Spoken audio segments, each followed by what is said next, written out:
Monday news channel आए, like कीजिए, share कीजिए और सब्सक्राइब कीजिए भैया। परिचय दीजिए और जानना चाहूँगा जो जो प्रोजेक्ट है विनाश काल, राखी सावंत, इजाज़ खान दोनों आप जानते हैं कितना ज़्यादा सेंसेशनल हैं, थर्ड सेंसेशन बीइंग एडेड, क्या किरदार है और क्यों आप इस फिल्म से जुड़ी, क्या वजह है इस फिल्म से जुड़ने की? इनमें इस मूवी में मेरा लीड है और उन दोनों का इसमें आइटम सॉन्ग है और हम लोगों की केमिस्ट्री बहुत अच्छी, हमने साथ में काम किया है तो शायद हम आगे भी प्रोजेक्ट करने वाले हैं साथ में। तो क्या कहना चाहेंगे कि फिल्म में राखी सावंत हैं, इतना ज़्यादा उनका पहले से पॉपुलैरिटी है, तो किस तरह से इक्वेशन रहा दोनों के बीच, राखी सावंत के बीच, इजाज़ खान के बीच, जो शूट हुआ उसका एक्सपीरियंस शेयर कीजिए, कैसा था एक्सपीरियंस? मतलब कि मेरा उनसे कुछ इतना खास है नहीं है, हम जैसे शूट पे मिले थे, हमने साथ में टाइम स्पेंड किया है, आगे भी प्रोजेक्ट है जो हम साथ में कर रहे हैं और अभी तक जितना भी हम दोनों की फाउंडेशन थी वो अच्छी थी और आई होप कि आगे भी अच्छी हो। तो आप खुद के बारे में बताइए, कैसे शुरुआत हुई, कहाँ की रहने वाली हैं बेसिकली आप, आपका ओरिजिन कहाँ है और मुंबई में एक्टिंग करियर में कब से जुड़ी, कब आपको इंस्पिरेशन मिला कि मुझे एक्टिंग करना है? वैसे मैं बॉम्बे से ही बिलोंग करती हूँ, बॉर्न एंड बॉटम में बॉम्बे से ही हूँ, बचपन से मैं यहीं पे हूँ।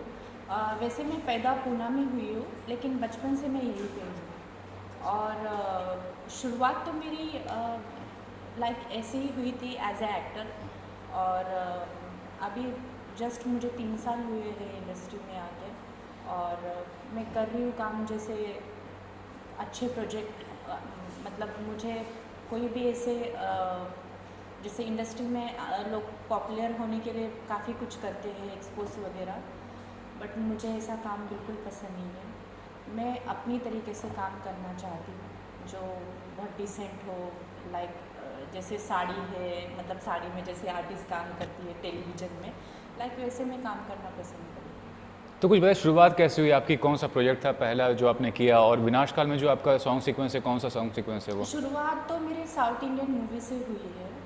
साउथ इंडियन मूवी में मैंने 4 मूवी की है और अभी भी मेरे पास में प्रोजेक्ट है जो मैं कर रही हूँ।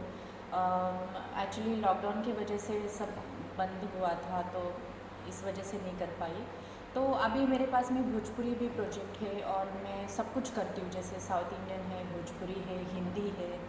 तो ऐसा नहीं है कि मैं भोजपुरी कर रही हूँ तो मैं भोजपुरी आर्टिस्ट हूँ, साउथ इंडियन कर रही हूँ तो मैं वहाँ से बिलोंग करती हूँ, मैं सब करती हूँ, हिंदी भोजपुरी सब करती हूँ। और कोई भी जब आता है इस फील्ड में तो काफ़ी प्रिपरेशन करता है, एक्टिंग स्कूल्स जाते हैं, डांसिंग स्कूल जाते हैं, मार्शल आर्ट सीखते हैं, आपने किस तरह से प्रिपरेशन किया, आपने क्या इस तरह से? मैंने क्लासेस किए थे स्टार्टिंग में, बहुत पहले की बात है, जब शुरू में आप आते हो तो आपको ज़रूरत होती है क्लास करने की, अगर आप क्लास नहीं करोगे तो आपको पता नहीं चलेगा, क्योंकि एक्टिंग करना एक्टिंग नहीं होता, उसको नेचुरली कैरेक्टर को निभाना होता है। और जैसे मैंने क्लासेस भी किए थे और उसके बाद में मैंने थिएटर भी ज्वाइन किया, जैसे थिएटर मैंने 3 साल किया, मैंने दिल्ली में भी थिएटर किया और मुझे वैसे थिएटर तो मुझे अच्छा लगता है, बिकॉज क्या पूरा ग्रुप होता है थिएटर, मतलब जैसे फ्रेंड्स तुम्हारे बनते हैं और टाइम भी अच्छा एक्सपेंड होता है, और जब आप प्ले करते हो तो वो मज़ा ही आता है प्ले करने का। तो ये भी जानना चाहूँगा कि मुंबई का जो आप माहौल देख रहे हैं फिलहाल के लिए, काफ़ी कुछ हुआ है पिछले कुछ सालों में, जैसे मीटू का काफ़ी ज़्यादा चला कि हाँ, तो आप बताइए कि आपको कैसा अनुभव रहा है, कोई बुरा अनुभव है तो वो भी शेयर कीजिए, आप नाम मत लेके सीखा, लेकिन आप बता सकते हैं इस बारे में कि आपका कैसा अनुभव, लोगों से मिले तो किस तरह से रिस्पॉन्स करते थे वो आपको? माय गॉड, कहाँ से बात है, नहीं ऐसा कोई एक्सपीरियंस नहीं रहा मेरा, मुझे सारे लोग अच्छे ही मिले, क्योंकि मैं काम करती हूँ तो वो मेरे अपने ही लोग होते, जैसे मैं क्लास करती हूँ तो मेरे कोरियोग्राफर है, जैसे राकेश की मूवी मैंने की विनाश काल, उसमें मेरा लीड कैरेक्टर है, जैसे जो स्टोरी का बेस है वो मैं हूँ उसमें, तो आप मूवी देखोगे तो बहुत अच्छी लगेगी, बहुत प्यारी मूवी है, गाने भी उसके बड़े अच्छे हैं, तो रिलेशन ऐसे ही बनते हैं, एज अ फ्रेंड रिलेशन बनते हैं। तो अब वो मीटू के बारे में मैं कुछ बोलना नहीं चाहूँगी, क्योंकि मेरे साथ तो ऐसा कभी नहीं हुआ और मुझे इसके बारे में कोई एक्सपीरियंस नहीं, तो मैं इस बारे में कोई बात नहीं करना चाहूँगी। लेकिन फिर भी हाल ही में आपने देखा कि पायल घोष जैसी एक्ट्रेस बड़े डायरेक्टर अनुराग कश्यप पे आरोप लगा है, वो एक्चुअली तो ये कितना गलत उनका आपस में कोई प्रॉब्लम होता होगा या फिर मे भी होता है ना सम टाइम कि तुम्हारा किसी के साथ जमता नहीं, जैसे हाँ। कि कोई डायरेक्टर होते हैं बिना बात के झगड़ा होना, बिना बात की कोई चीज़ें होना, तो मे भी हो सकता है कि वो अपनी पर्सनल चीज़ों को लोगों के सामने एक्सपोज करते हैं किसी और चीज़ का बहाना लेके। तो मुझे नहीं लगता, और वैसे भी इंडस्ट्री में तुम आते हो तो यू नो कि इंडस्ट्री कैसी है, और तुम्हें इंडस्ट्री में तुम्हें ऐसा लगता है कि इंडस्ट्री में ये सारी चीज़ें जो भी है ब्ला ब्ला, तो मेरे ख्याल से फिर तुम्हें इंडस्ट्री में नहीं आना चाहिए। और यही बात होती है कि जब तक आपका कोई कनेक्शन नहीं है, स्ट्रॉन्ग कनेक्शन नहीं है, कोई गॉडफादर नहीं है, अगर आपका फिल्मी फैमिली बैकग्राउंड नहीं है, इज ट्रू। तो उसके जैसे हम जैसे लोगों को मुश्किल है आगे बढ़ना, क्योंकि इंडस्ट्री में गॉड फादर ज़रूरी होता है, क्योंकि तुम्हारा पत्ता कब कोई काटे ना ये पता नहीं चलता, क्योंकि मेरे साथ भी ऐसा हुआ है। मेरे 2-3 प्रोजेक्ट थे, जैसे स्मिता ठाकरे प्रोडक्शन हाउस की मैंने मूवी की थी, उसका टाइटल सोसाइटी था, तो अभी शायद नेक्स्ट ईयर में वो रिलीज़ हो जाएगा। रिमी सेन अपोजिट मेरा मतलब अच्छा खासा उसमें हम दोनों ने साथ में काम किया है, और हम लोगों का बहुत ही अच्छा मतलब ट्यूनिंग था। और लेकिन क्या बोल रही थी मैं भूल गई। हाँ, ये बोल रही थी कि आप जो फैमिली होता है कि इतना आसान नहीं होता है किसी फैमिली तो से अगर नहीं हो तो। अच्छा था, तो बैक टू बैक प्रोजेक्ट थे, तो उसमें इसमें होता है काफ़ी पॉलिटिक्स होता है ये चीज़ों में।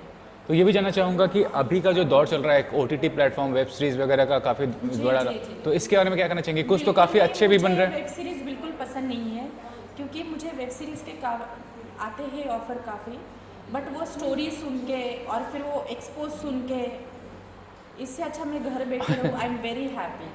कुछ और बताइए, एक्टिंग तो आपका पैशन है ही, एक्टिंग के तौर पे इसके अलावा भी बहुत कुछ होता है जो हिडन टैलेंट होता है। Acting, I love acting. मैं जैसे थिएटर में करती थी, तो जैसे मेरा ग्रुप था मुजीब खान का, हाँ, नाम है हाँ, हाँ, उनका। बिल्कुल। दिल्ली में मैंने थिएटर भी किया है। हाँ। 2 साल 3 साल मैंने थिएटर किया है, तो मुझे थिएटर अच्छा लगता है, बट अभी मैं ज़िंदगी भर थिएटर तो नहीं कर सकती ना।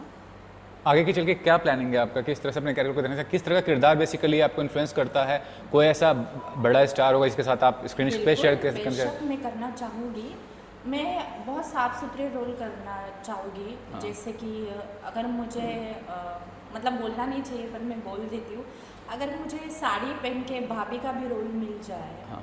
तो भी मैं करने के लिए तैयार हूँ, क्योंकि मुझे वो वैसे रोल पसंद नहीं कि तुम बिकनी पहन रहे हो, तुम ये पहन रहे हो, वो पहन रहे हो, मुझे पसंद नहीं है वो सब करना। हाँ? मैंने काफ़ी प्रोजेक्ट भी छोड़े हैं, बहुत सारे वेब सीरीज़ भी मेरे पास आती है, बट मैं ऐसा काम नहीं करते। आप मेरी जितनी भी मूवी देखोगे ना, उसमें आप देखोगे कि मैंने जैसे साड़ी पहनी है, जैसे बहुत घरेलू टाइप मेरा सीन रहा है। मुझे ऐसे ही मतलब ऐसे ही कैरेक्टर मुझे अच्छे लगते हैं, मैं ऐसे ही कैरेक्टर करना पसंद करूँगी। टीवी शोज़ में का भी एक्सपीरियंस है आपको? उसके बारे में बताया कि कौन सा टीवी शो था, कैसा एक्सपीरियंस था उसमें काम करने का आपका? मैंने सावधान इंडिया किया था, मैंने क्राइम पेट्रोल किया था, अच्छा ही था। लेकिन सुबह उठ के 6 बजे सेट पे जाना और ये वो, तो थोड़ा सा इस वजह से मैंने छोड़ दिया।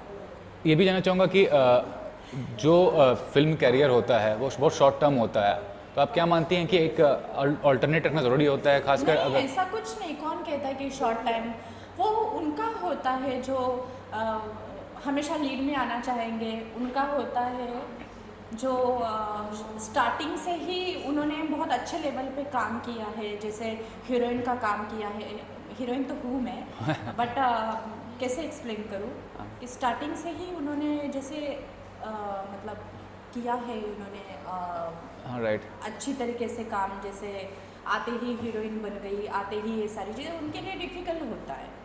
मैंने शुरुआत थिएटर से किया था, और जैसे सहारा का बहुत पहले सीरियल आया था, तो उसमें भी मेरा अच्छा खासा कैरेक्टर था, लीड था, सिमी लीड था उसमें, तो मैंने शुरुआत अच्छे से की। तो मेरा ऐसा कभी कॉन्सेप्ट नहीं रहा कि मैं कभी लीड करूं या फिर मुझे कभी ये मिले वो मिले। मैं नॉर्मल एक्टर हूँ, तो ऐसे एक्टर की लाइफ बहुत लॉन्ग होती है, क्योंकि मेरा कोई टारगेट नहीं है कि मुझे सलमान के साथ में अपोजिट में खड़ा होना, ये होना है। मुझे जो मिलेगा वो मैं करूँगी। और रियलिटी शो भी एक मीडियम होता है, इंस्टेंट फेम का, जैसे बिग बॉस है मान लीजिए, तो आपको वहाँ देखते हैं कि जो लोग जाते हैं और उनको इंस्टेंट फेम मिलता है किसी भी वजह से, या तो कंट्रोवर्सी हो या कोई और वजह हो। तो इस तरह का रियलिटी शोज़ का जो फेम होता है, या उसका पार्ट बनना चाहती हैं आप, क्या करना चाहेंगे इस बारे में? नहीं, बिल्कुल नहीं। मुझे बिग बॉस के लिए आया था ऑफ़र, तो मुझे नहीं जाना था, और मैं नहीं जाना पसंद करूँगी। आखिर में आना चाहूँगा, क्या कहना चाहेंगे अपने एक्टिंग करियर को लेकर, या जो आपके दर्शक हैं, जो आपके फैंस हैं, उसको क्या कहना चाहेंगे कि कोई प्रोजेक्ट है, किस तरह से आप देखते हैं अपने करियर को, उसके बारे में? मैं तो यही कहना चाहूँगी कि आप देखिए, आप देखोगे आपको अच्छा लगेगा। पर्सनली पता नहीं, लेकिन आप मुझे स्क्रीन पे देखोगे तो शायद आपको अच्छा लगेगा। आप देखिए। Thanks ma'am, thanks sir.